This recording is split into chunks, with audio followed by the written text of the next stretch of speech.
All right, let's do a quick video on how to use a polling feature in Zoom. And we're going to use it specifically for an activity, a public goods online activity that can be done synchronously in class. It actually could be done asynchronously as well. Let's share the screen. I've got this PowerPoint open, and we're doing an online public goods experiment. Um, The game is pretty simple. It can walk through each participant, each student in the class would have $1. At this point, because we normally can't pay them, they could be playing with extra credit or extra points. They could be, one way to simply do this is say it's a thought experiment. Imagine you had $1 and I want you to make decisions considering that you have real money on the table. And each student, each participant has to make a decision, and their two options are to keep the dollar or to contribute it to a public account, which is going to benefit everyone in the following way. Every dollar contributed to the public account, you and everyone else in the room would earn 20 cents. So if I contribute my dollar, I would get 20 cents in return, right? So I would lose 80 cents on my own dollar contribution. But everyone else, if there were 20 people in the room, the other 19 would get 20 cents as well. Of course, they didn't contribute, and so that's a net gain for them. And so the possible earnings from this game, again, it's a binary choice game, is if you keep the dollar, you have your dollar, plus the value of the public account, which is zero point 0.2, or the 20 cents times the number of dollars contributed. And if you contribute, you don't have your dollar anymore. You have the value of the public account, which is zero point 0.2 times the total number of dollars contributed. That's the choice set. Those are the payoffs. If you're hosting this, you may want to ask some questions at this point. It's simple but odd for a lot of students. They might be like, are you really paying me? And then maybe you can. I don't know what institution you're at. Maybe you can Venmo them and really make the stakes high. But once you answer any questions, then you can break into the polling feature. Now, the host of the session, like me, I can't answer my own poll. And I did have my son logged in here before, but he's gone. So I don't know what's going on.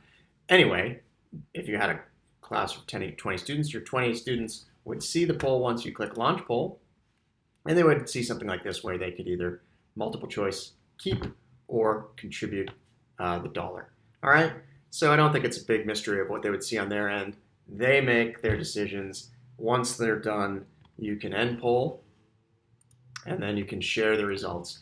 And of course, nobody took this given this, but normally I've run this experiment many times. You'd see about a 60-40, 70-30 split, meaning 60% keep it and do what would be predicted in a self-interested agent.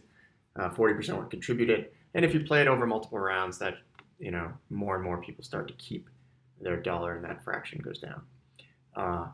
And so then you can stop sharing. This is great to pivot off free riding, public goods problem, why public goods would be underprovided. The Nash equilibrium of this is an N player, prisoner's dilemma. The social optimum, which is everybody contributing their $1, and so on. And so the rest of these slides,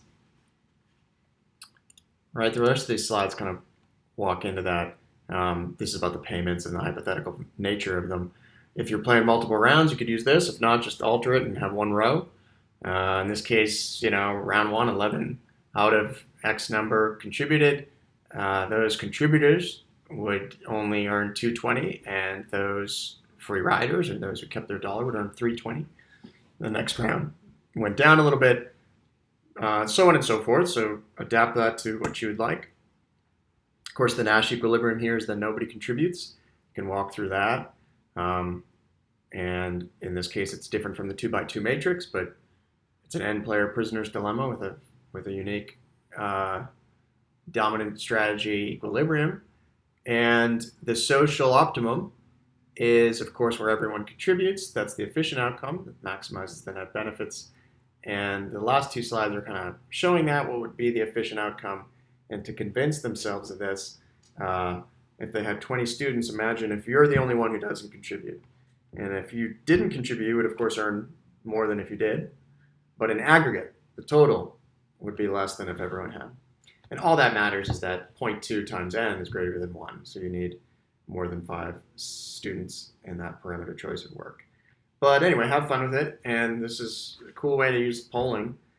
If you have multiple polling questions that are attached to different slides, you'll have to create different polls.